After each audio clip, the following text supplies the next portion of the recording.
2026년 2월 28일 세계는 새로운 전쟁의 시작을 목격했습니다. 미국과 이스라엘이 이란 전역을 동시다발적으로 폭격했고 40년간 이란을 통치해온 최고 지도자 하메네이가 사망했습니다. 뉴스는 핵무기 위협 때문이라고 보도했죠. 그런데 정말 그게 전부일까요? 테헤란 한복판에 미사일이 떨어지던 그날 세 가지 일이 동시에 일어났습니다. 첫째, 이란의 핵시설이 불타올랐어요. 둘째, 하메네이의 집무실이 폭격당했죠. 셋째, 트럼프가 이란 국민들에게 직접 말했습니다. 이 나라는 당신들 것이 될 거예요.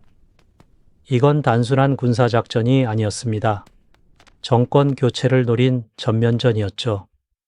하지만 타이밍이 묘했어요. 공격 이틀 전인 2월 26일 스위스 제네바에서 미국과 이란이 마지막 협상을 했거든요. 미국의 요구는 명확했습니다. 우라늄 농축을 완전히 멈추고 핵시설 3곳을 없애고 쌓아둔 우라늄을 전부 넘기라. 사실상 항복 요구였어요. 이란은 거부했고 48시간 후 폭탄이 떨어졌습니다. 이런 이야기 좋아하시는 분들 구독 한번 눌러두시면 앞으로도 계속 받아보실 수 있습니다. 왜 하필 그 순간이었을까요? 이란은 시간과의 싸움을 하고 있었습니다. 작년 6월에도 한번 폭격당했거든요. 그때 부서진 핵시설을 미친 듯이 복구하면서 이번에는 콘크리트로 감싸고 그 위에 흙까지 덮었어요. 땅속 깊은 벙커로 만들고 있었던 거죠. 전문가들이 경고했습니다. 2주만 더 지나면 이 시설은 폭탄으로도 못 뚫는다고요. 그래서 3월 2일이 중요했습니다. 국제원자력기구 IAEA 회의가 열리는 날이었거든요. 작년에도 똑같은 패턴이 있었어요. IAEA가 이란을 경고하고 그 다음 날 이스라엘이 공격했죠. 국제기구의 판단을 명분으로 삼는 겁니다. 우리 마음대로 때린 게 아니라 세계가 문제라고 했으니까요. 근데 이번엔 회의도 기다리지 않았어요. 왜? 시간이 없었으니까요. 핵시설이 벙커 속으로 들어가기 전에 IAEA 회의 전에 협상이 완전히 깨지고 나서 모든 조건이 딱 맞아떨어진 순간이었습니다. 하지만 핵만이 이유는 아니었어요. 2025년 12월 이란 전역에서 사람들이 거리로 쏟아져 나왔습니다. 이란 화폐 리알의 가치가 10년 만에 44분의 1로 폭락했거든요. 예전에 3만 원이면 살 수 있던 물건을 이제 140만 원 내야 하는 상황이었죠. 식료품 가격은 72%나 올랐어요. 사람들이 굶주리고 있었습니다. 테헤란의 상인들이 먼저 시작했어요. 가게 문을 닫고 거리로 나왔죠. 일주일도 안 돼서 전국 100개 넘는 도시로 번졌습니다. 1979년 혁명 이후 가장 큰 규모였어요. 처음엔 경제적 불만이었는데 금방 바뀌었습니다. 독재자에게 죽음을. 하메네이를 직접 겨냥한 구호가 터져 나왔어요. 하메네이 정권은 어떻게 했을까요? 대화가 아니라 총을 꺼냈습니다. 시위대에게 실탄을 발사했어요. 공식 집계로 5,000명, 비공식 집계로는 7만 명이 목숨을 잃었습니다. 혁명수비대가 기관총과 드론까지 동원했거든요. 거리는 피로 물들었고 병원과 연관실은 시신으로 가득 찼어요. 미국은 이 모든 걸 지켜보고 있었습니다. 그리고 기회를 봤죠. 밖에서 폭격만으로 정권을 무너뜨리려면 천문학적인 돈이 들어요. 전면전까지 각오해야 하고요. 근데 지금 이란 국민들이 스스로 정권을 싫다고 외치고 있잖아요. 안에서 흔들리는 나라를 바깥에서 한 방 더 치는 것과 멀쩡한 나라를 처음부터 부수는 건 완전히 다른 이야기거든요. 그래서 트럼프가 불을 붙이기 시작했습니다. 2026년 1월 3일 미국이 베네수엘라를 공습해서 독재자 마두로를 생포했어요. 이 뉴스가 이란 시위대에게 퍼지자 분위기가 확 바뀌었습니다. 미국이 마두로도 잡았는데 하메네이도 잡을 수 있는 거 아니야? 열흘 뒤 트럼프가 직접 메시지를 보냈어요. 시위를 계속하라. 기관들을 장악하라. 도움이 가고 있다. 미국 대통령이 다른 나라 국민한테 정권을 뒤집으라고 대놓고 말한 겁니다. 시위가 커질수록 정권이 약해지고 약해질수록 미국이 원하는 걸 얻기 쉬우니까요. 효과는 즉각적이었어요. 시위 규모가 더 커졌거든요. 하메네이는 공식 석상에서 모습을 감췄고 안전한 곳으로 대피했다는 보도가 나왔습니다. 심지어 해외 망명 계획까지 세우고 있다는 소문도 돌았죠. 핵시설은 취약하고 정권은 안에서부터 무너지고 있고 때리기에 이보다 좋은 타이밍은 없었습니다. 그런데요, 진짜 소름 돋는 건 따로 있어요. 이건 이란 쪽 이야기가 아니라 트럼프 본인의 이야기거든요. 2월 20일 공격 8일 전에 미국 연방대법원이 트럼프한테 판결을 내렸습니다. 당신이 한 거 불법이에요. 상호관세 정책이 문제였어요. 트럼프가 중국, 유럽, 캐나다한테 관세를 왕창 올렸던 거 있잖아요. 그의 핵심 경제 정책이었죠. 미국 제품을 보호하고 일자리를 되찾아오겠다는. 근데 대법원이 6대 3으로 뒤집어 버렸어요. 대통령이 그런 식으로 관세를 올릴 권한이 없다고요. 트럼프 입장에서는 날벼락이었습니다. 경제 정책의 핵심이 통째로 날아간 거니까요. 게다가 11월에 중간선거가 있거든요. 여기서 지면 남은 임기 동안 하고 싶은 걸 거의 못하게 돼요. 근데 지금 상황이 안 좋았어요. 대법원 판결에 여론도 시끄럽고 지지율도 흔들리고 있었죠.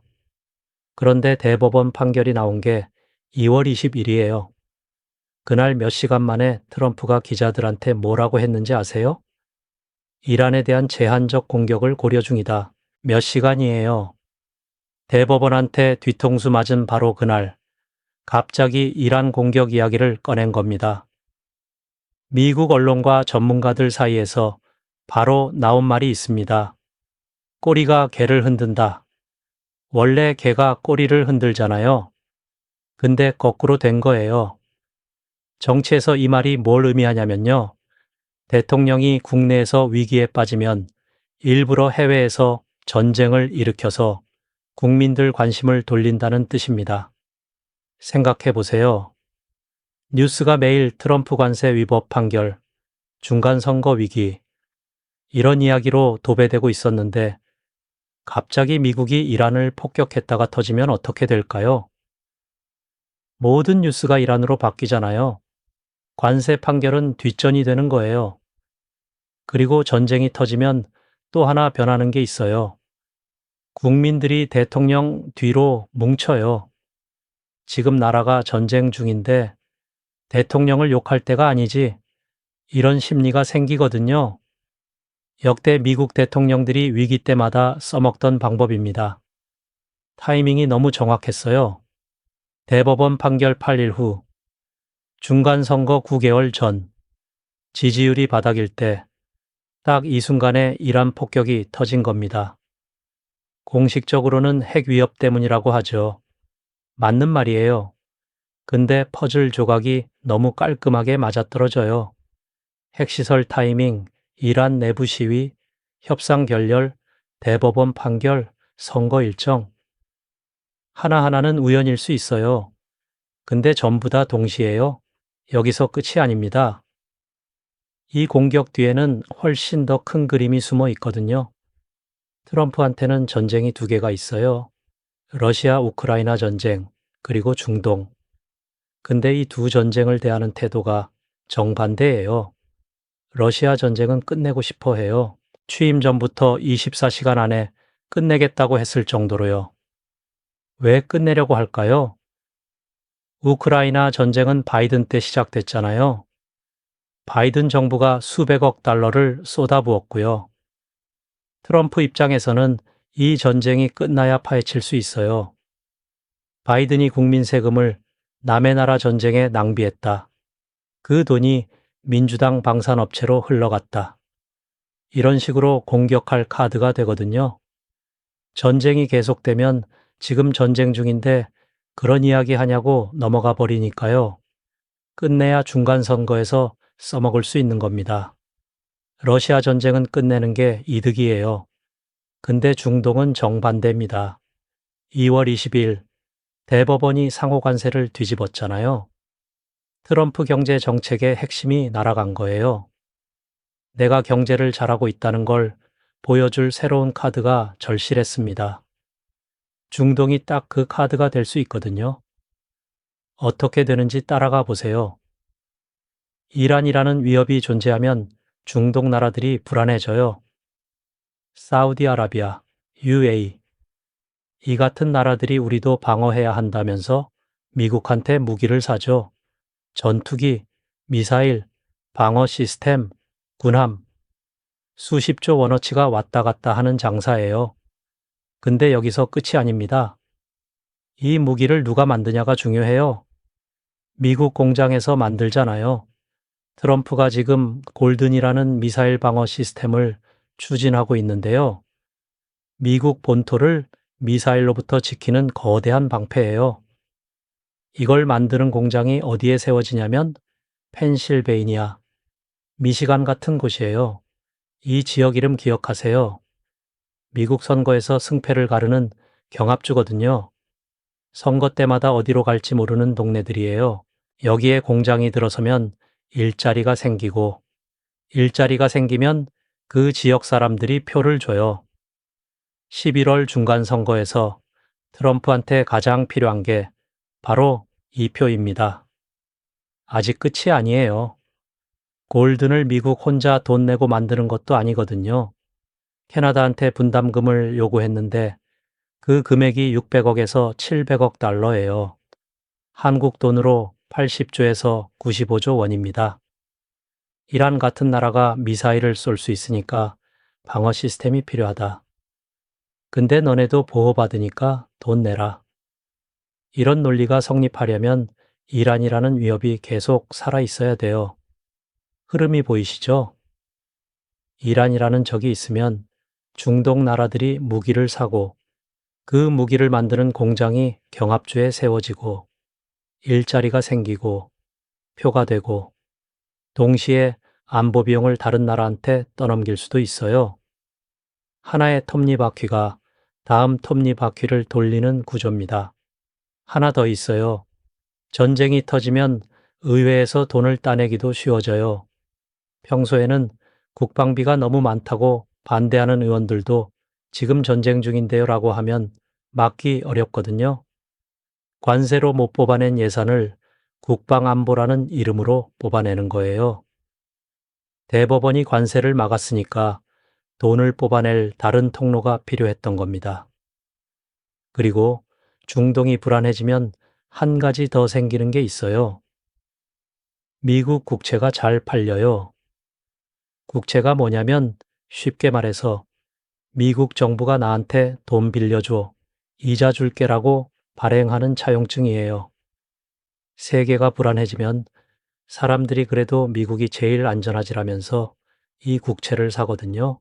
중동에서 전쟁이 터지면 세계가 불안해지고 미국 국채가 잘 팔리고 미국 정부는 더 싸게 돈을 빌릴 수 있어요. 마지막으로 석유예요. 중동은 전 세계 석유의 핵심 통로잖아요.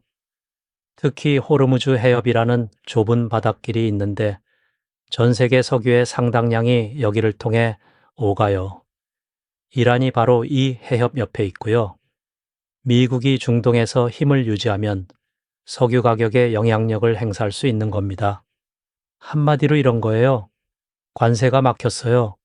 근데 중동에서 긴장을 유지하면 무기가 팔리고 공장이 세워지고 일자리가 생기고 표가 되고 안보 비용을 받아낼 수 있고 의회 예산도 따내기 쉽고 국채도 잘 팔리고 석유 영향력도 유지돼요. 관세로 못한 걸 중동이 대신해 주는 거예요. 러시아 전쟁은 끝내서 바이든을 때리고 중동은 계속해서 돈과 표를 챙기고 이게 트럼프의 두 개의 전쟁입니다.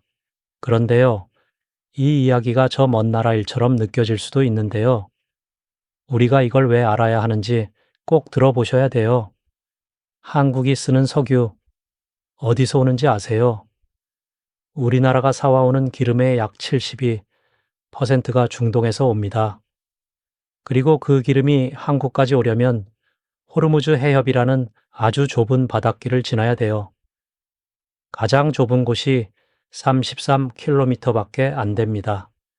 서울에서 수원까지 거리도 안 되는 그 좁은 길을 전 세계 석유의 5분의 1이 매일 지나가고 있는 거예요.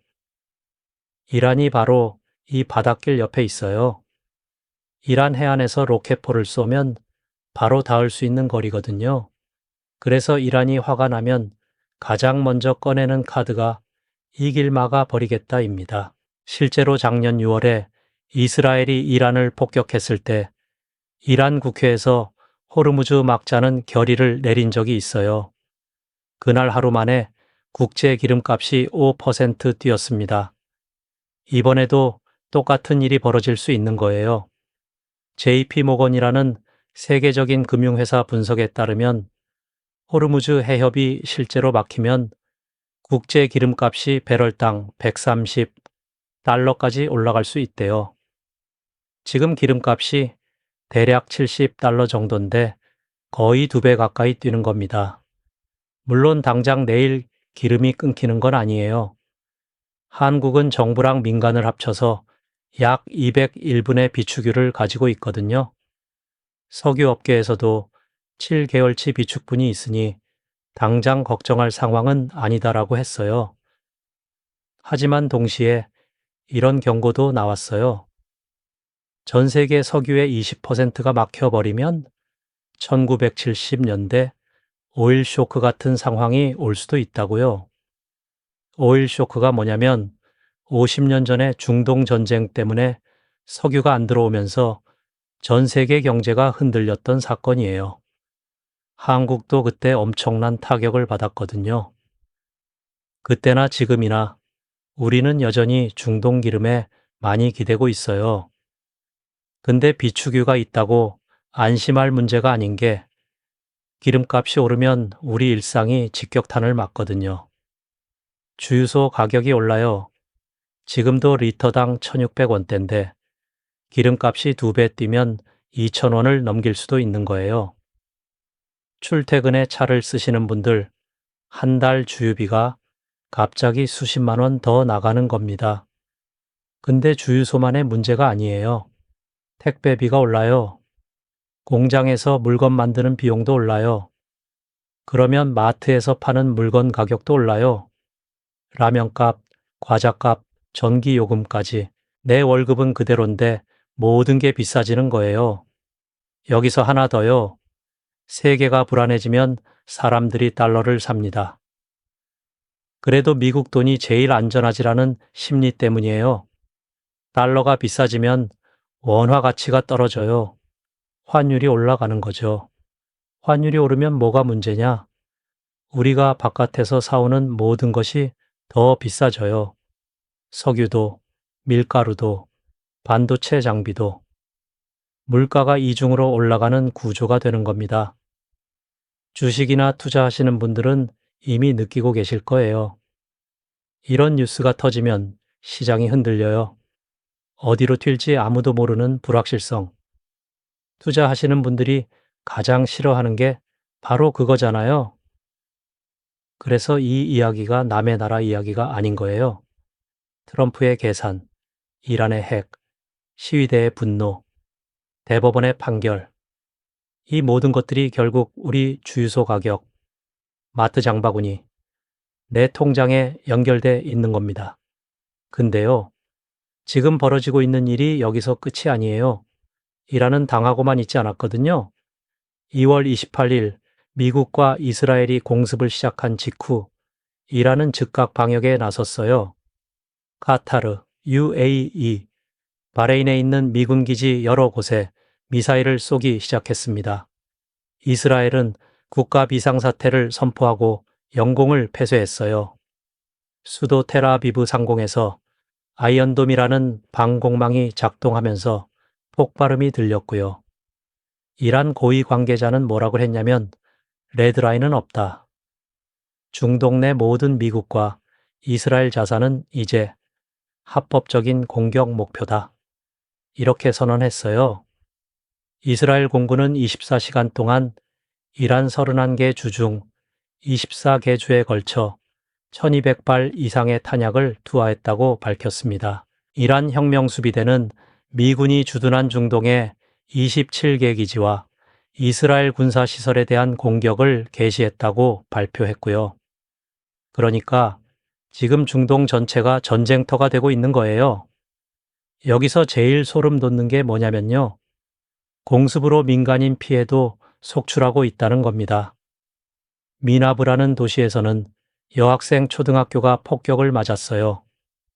이란 국영 언론은 그곳에서 148명이 사망했다고 보도했습니다. 이미지에는 훼손된 건물 밖에 놓인 작은 시신 가방들의 행렬이 보였고요. 테헤란에서는 하메네이의 집무실 근처와 대통령궁이 있는 지역에도 미사일이 여러 발 떨어졌어요. 핵시설이 있는 이스파한, 미사일 기지가 있는 케르만샤에서도 폭음이 들렸습니다. 이스라엘은 초기 공습으로 이란의 고위 군사 지도자 대다수가 사망했다고 주장했어요. 40명의 지휘관이 포함됐다고 하는데 그 중에는 육군 참모총장인 압돌라임 무사비 소장도 있었습니다. 그리고 가장 충격적인 소식은요. 거의 40년 동안 이란을 통치해온 최고 지도자 하메네이가 이번 공습으로 사망했다는 겁니다. 하메네이가 죽으면 어떻게 되는 걸까요? 이란이라는 나라 자체가 흔들리는 거예요. 하메네이는 단순한 대통령이 아니라 종교 지도자이자 군 통수권자였거든요. 모든 권력이 그 사람한테 집중돼 있었어요. 그 사람이 갑자기 사라지면 누가 이란을 이끌 건지, 누구 말을 들어야 하는지 혼란이 생기는 거죠. 트럼프는 이란 국민들한테 직접 메시지를 보냈어요. 미국이 공격을 마치면 이란 정부를 접수하라. 이번이 이란 정부를 끝낼 기회다. 이게 무슨 뜻이냐면요. 이건 단순히 핵시설 몇 개 부수고 끝내는 게 아니라는 겁니다. 아예 정권을 갈아엎으려는 거예요. 47년 동안 이어져 온 미국과 이란의 적대 관계를 이번 기회에 완전히 끝내버리겠다는 거죠. 그리고 중동에서 미국의 영향력을 다시 확고히 하겠다는 겁니다. 근데 여기서 한 가지 질문이 생겨요. 정말 이렇게 끝날까요? 이란이 완전히 무너질까요? 꼭 그렇지만은 않습니다. 왜냐하면 이란에는 아직도 혁명수비대라는 무장 조직이 남아 있거든요. 이들은 하메네이 정권의 핵심 무력이었어요. 군대보다 더 강력하고 정권에 충성스러운 조직이죠.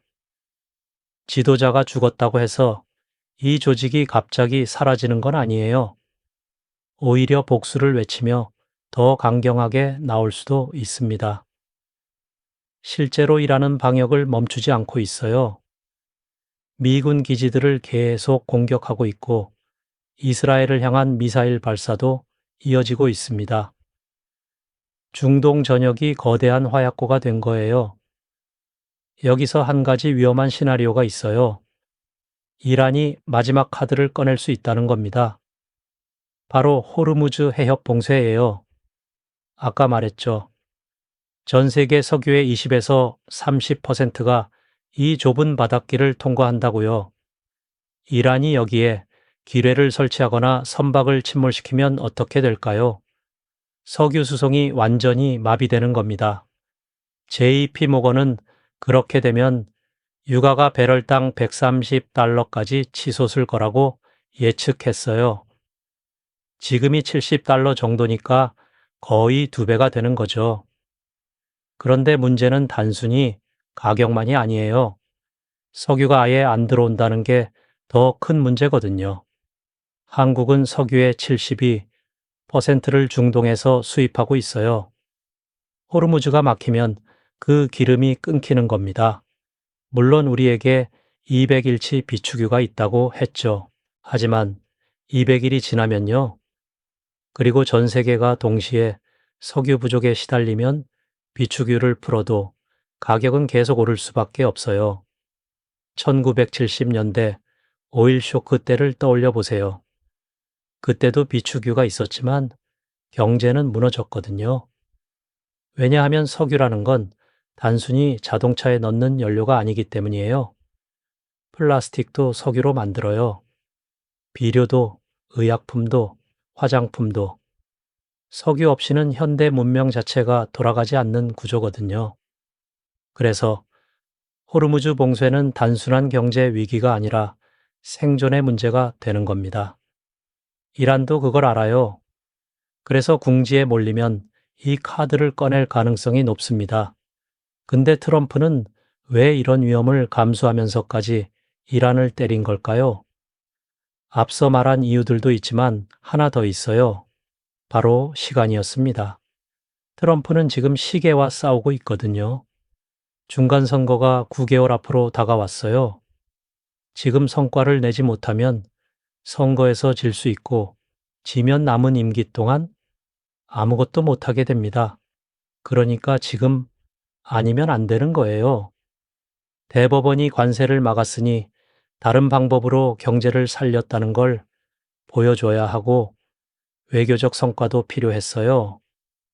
이란 정권을 무너뜨리면 중동에서 미국의 최대 적이 사라지는 거잖아요. 그건 엄청난 외교적 승리로 포장할 수 있거든요. 레이건이 소련을 무너뜨렸듯이 트럼프가 이란을 무너뜨렸다. 이런 서사를 만들 수 있는 겁니다. 그리고 방산업체들은 지금 축제 분위기일 거예요. 전쟁이 길어지면 길어질수록 무기 주문이 쏟아지니까요. 이스라엘도 사우디도 UAE도 전부 미국 무기를 사려고 줄을 서겠죠. 그 돈이 어디로 가는지는 이미 말했어요. 경합주 공장으로 가고 일자리가 되고 표가 됩니다. 한마디로 트럼프 입장에서는 이란 공격이 일석삼조인 거예요. 국내 정치 위기를 덮고 경제 성과를 만들고 선거에 필요한 표까지 챙기는 거죠. 근데 여기에는 거대한 도박이 숨어 있어요. 만약 이란이 쉽게 무너지지 않으면 어떻게 될까요? 만약 전쟁이 몇 달, 몇 년씩 길어지면요. 베트남전이 그랬잖아요. 미국이 압도적인 군사력으로 시작했지만 결국 이기지 못하고 철수했어요. 아프가니스탄도 마찬가지였고요. 20년 동안 전쟁했지만 탈레반은 다시 집권했습니다. 이란도 그럴 수 있어요. 특히 이란은 베트남이나 아프가니스탄보다 훨씬 큰 나라거든요. 인구가 8천만 명이 넘고 영토도 넓고 산악 지형이 많아서 게릴라전에 유리해요. 미국이 공습으로 핵시설이랑 군사기지를 부술 수는 있어요. 근데 지상군을 투입해서 점령하려면 완전히 다른 차원의 전쟁이 되는 겁니다. 이라크 전쟁 때를 생각해 보세요. 미군이 바그다드를 점령하는 데는 3주밖에 안 걸렸어요. 근데 그 다음이 문제였죠. 점령 이후 저항 세력과의 싸움이 수년간 이어졌고 수만 명의 미군이 죽거나 다쳤습니다. 이란은 이라크보다 훨씬 강해요. 그리고 국민들이 아무리 정부를 싫어한다고 해도 외국 군대가 쳐들어오면 이야기가 달라질 수 있거든요. 갑자기 애국심이 발동해서 미군에 맞서 싸울 수도 있어요. 역사적으로 그런 경우가 많았으니까요.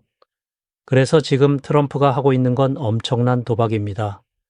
성공하면 역사에 이름을 남기는 거고 실패하면 중동을 더 큰 혼란에 빠뜨리고 미국 경제까지 위태롭게 만드는 거예요. 그리고 그 결과는 우리한테도 직접적인 영향을 미칩니다. 석유 가격, 환율, 물가, 주식시장 전부 다요. 지금 중동에서 벌어지는 일은 단순히 뉴스 속 이야기가 아니에요. 우리 삶과 직결된 현실입니다. 그런데 한 가지 더 짚고 넘어가야 할 게 있어요. 이 모든 게 과연 핵 때문이었을까요? 물론 핵도 중요한 이유였어요. 하지만 여기까지 따라오신 분들은 아실 거예요. 핵은 명분이었고 진짜 이유는 따로 있었다는 걸요. 트럼프의 국내 정치 위기, 경제 정책 실패, 중간 선거 압박, 방산업체의 이익, 석유 영향력 유지. 이 모든 것들이 2월 28일이라는 한 시점에 모여서 폭발한 겁니다. 역사는 승자가 쓴다는 말이 있잖아요. 트럼프가 지금 노리는 게 바로 그겁니다. 이란 정권을 무너뜨리면 자기가 47년 묵은 숙적을 해치운 대통령으로 기록되는 거예요. 레이건이 소련 붕괴의 주역으로 평가받듯이요. 근데 만약 실패하면요. 중동을 더 큰 혼란에 빠뜨리고 수많은 목숨을 앗아간 무모한 도박꾼으로 남게 됩니다.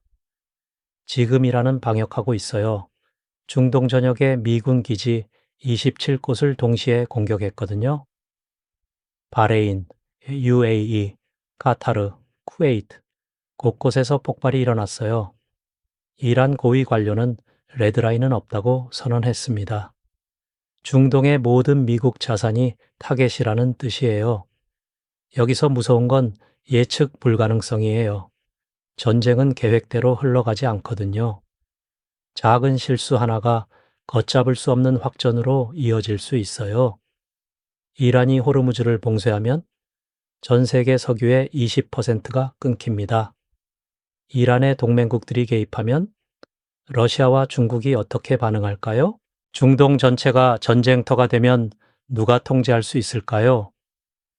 미나브라는 도시에서 여학생 초등학교가 폭격당했어요.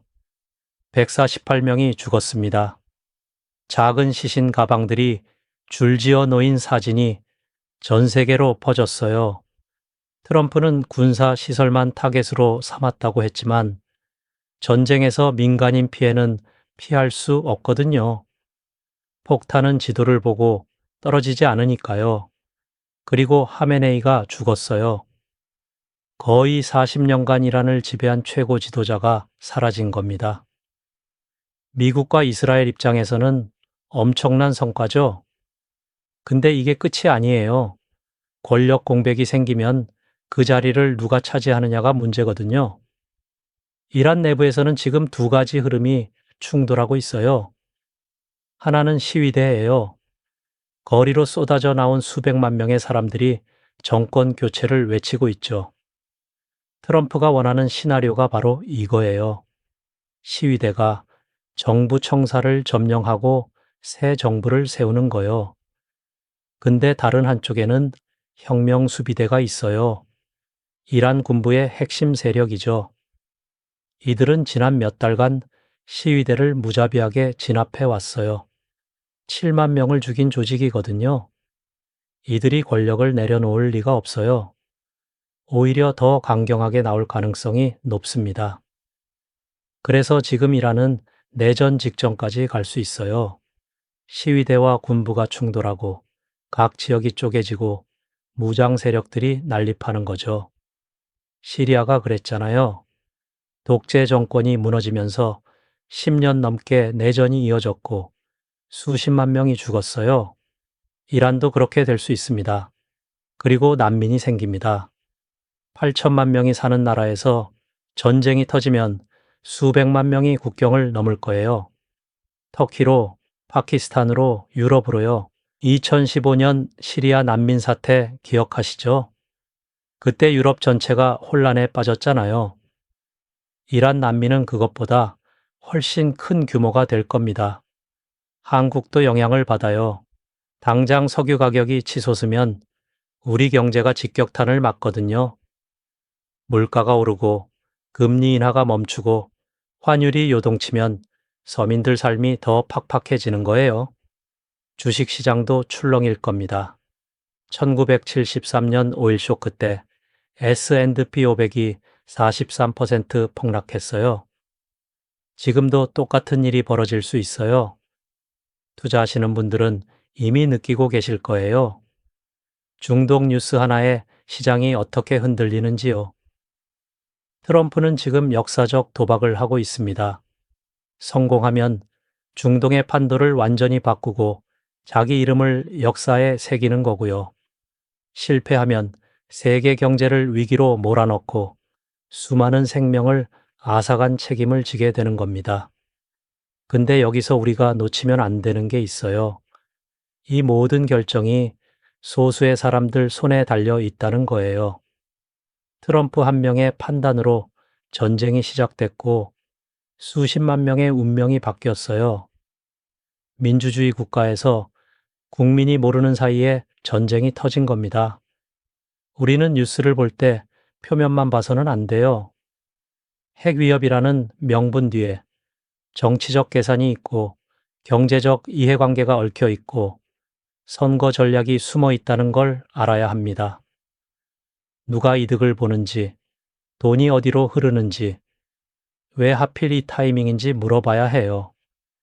2026년 2월 28일은 단순히 미국이 이란을 공격한 날이 아니에요.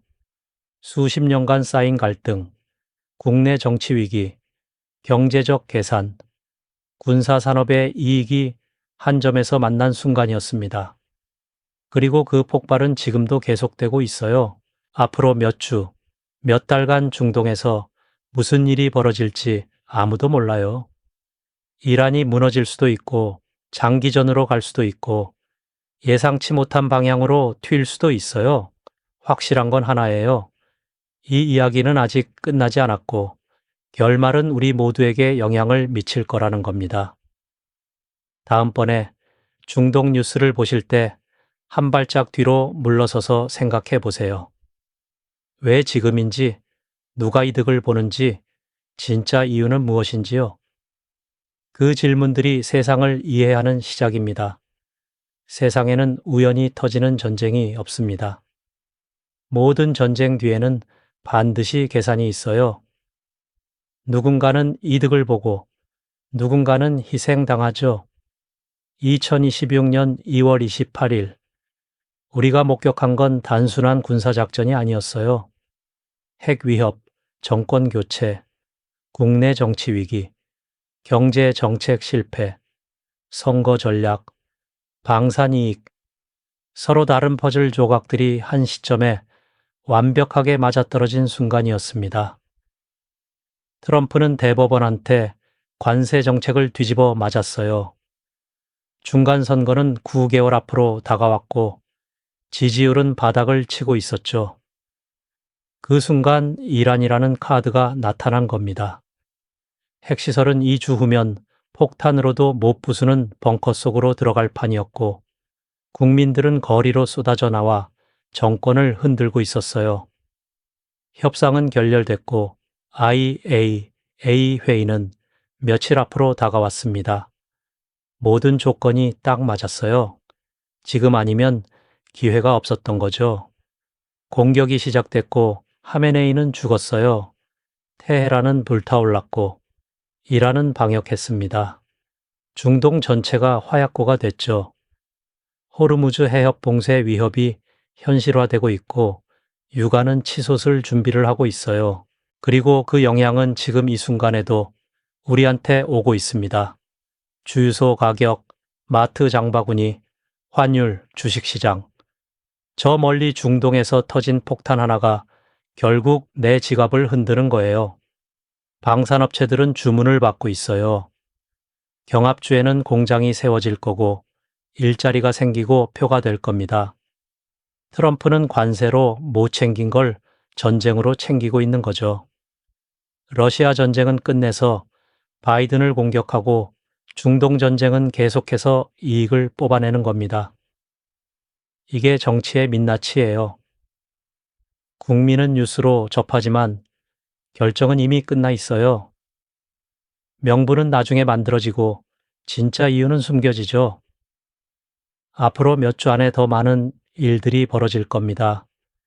이란 내부에서 권력 투쟁이 시작될 거고 시위대와 혁명 수비대가 충돌할 수 있어요. 난민이 발생할 수도 있고 내전으로 번질 수도 있습니다. 호르무즈가 막히면 전 세계 경제가 흔들릴 거예요. 트럼프의 도박은 아직 끝나지 않았어요. 성공할 수도 있고 실패할 수도 있습니다. 근데 확실한 건 그 결과가 우리 삶에 직접 영향을 미친다는 거예요. 베트남전이 그랬고, 이라크전이 그랬고, 아프가니스탄이 그랬어요. 시작은 화려했지만 끝은 참담했죠. 미국이 압도적인 군사력으로 밀어붙였지만 결국 이기지 못했어요. 이란도 그럴 수 있습니다.